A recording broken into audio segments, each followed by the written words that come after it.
네, 도널드 트럼프 대통령이 지난해 문재인 대통령에게 한일 갈등에 관여하지 않고 싶다는 의사를 전달했다고 존 볼턴 전 백악관 안보보좌관이 회고록을 통해서 밝혔습니다. 한일 양국의 요청이 있다면 돕겠다고 했던 트럼프 대통령의 언급과는 배치되는 내용인데요. 트럼프 대통령은 볼턴의 회고록 발간을 거듭 비난했습니다. 워싱턴 연결해 자세히 알아보겠습니다. 윤석희 특파원. 네, 워싱턴입니다.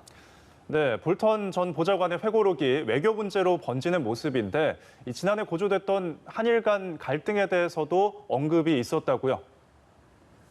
그렇습니다. 한일 갈등이 악화 일로를 걷던 지난해 7월 트럼프 대통령은 한일 양국의 요청이 있다면 역할을 하겠다는 뜻을 밝혔지만 실제로는 문재인 대통령에게 관여하지 않고 싶다고 말했다는 겁니다. 볼턴 전 안보보좌관은 자신의 회고록에서 트럼프 대통령이 이미 문 대통령에게 관여하고 싶지 않다는 말을 했기 때문에 우리가 할 수 있는 게 많지 않았다고 적었습니다. 볼턴 당시 보좌관은 한국과 일본을 방문하기 직전에 있었던 트럼프 대통령의 언급입니다. In fact, the president of Korea asked me if I could get involved. I say, how many things do I have to get involved in? I'm involved with North Korea on helping you. And Japan has some things that South Korea wants. And he asked me to get involved. So maybe if they would both want me to, I'll be at.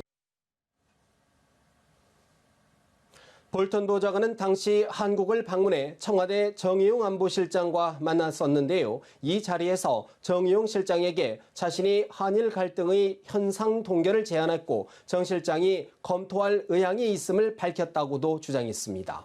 다만 정의용 실장은 볼턴 전 보좌관의 회고록에 대해 상당 부분 사실을 크게 왜곡하고 있다고 비판한 바 있습니다. 네, 트럼프 대통령 역시 거듭 반응을 보였죠. 회고록 출간을 하루 앞두고 다시 한번 볼턴 전 보좌관을 거칠게 비난했다고요? 트럼프 대통령이 트윗을 통해 연일 볼턴 전 보좌관을 원색적으로 비난하고 있습니다. 오늘은 볼턴 전 보좌관을 정신 이상자로 지칭하면서 무능한 거짓말쟁이라고 거듭 공격했습니다. 자신이 상원 인준을 통과할 수 없는 볼턴에게 자리를 줬다는 점을 거듭 강조하면서 회고록 내용이 기밀 정보에 관한 것임을 강조했습니다. 트럼프 대통령의 발언 다시 들어보시겠습니다. Obviously, the book was already out and leaked and everything else, but he leaked classified information, so he's got a big problem. 내일 정식 출간을 앞두고 주요 내용 대부분이 공개된 볼턴의 회고록에는 트럼프 대통령의 리더십과 행정부의 난맥상을 강하게 비판하는 내용들이 상세하게 공개돼 있습니다. 네, 백악관 역시 볼턴의 회고록과 관련해서 400곳이 넘는 부분의 수정과 삭제를 요구했다고요? 그렇습니다. 백악관 측은 볼턴의 회고록에 국가 기밀이 상당수 담겼다며 출간 금지 소송을 냈지만 일단 기각이 된 상황인데요.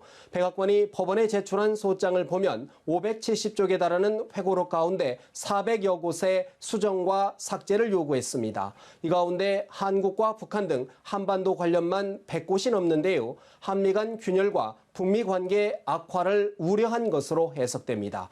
일례로 북한 비핵화에 대한 한국의 이해는 미국의 근본적 국가 이익과 관련이 없다고 적은 부분에 내 추측에는 이라는 말을 추가하라고 요구했고 책에는 내 관점에서라는 표현이 더해졌습니다. 다만 북한의 한미 균열 획책을 막기 위해 문재인 대통령과 긴밀한 조율이 필요하다고 언급한 부분에 대해서도 백악관은 표현 완화를 요구했지만 볼턴은 이를 수용하지 않았습니다. 하지만 이미 볼턴의 회고록 내용은 진위를 떠나 국가 간 외교적 신뢰를 저버린 것이란 비판이 나오고 있는 상황이어서 논란은 더욱 커질 것으로 보입니다. 지금까지 워싱턴에서 전해드렸습니다.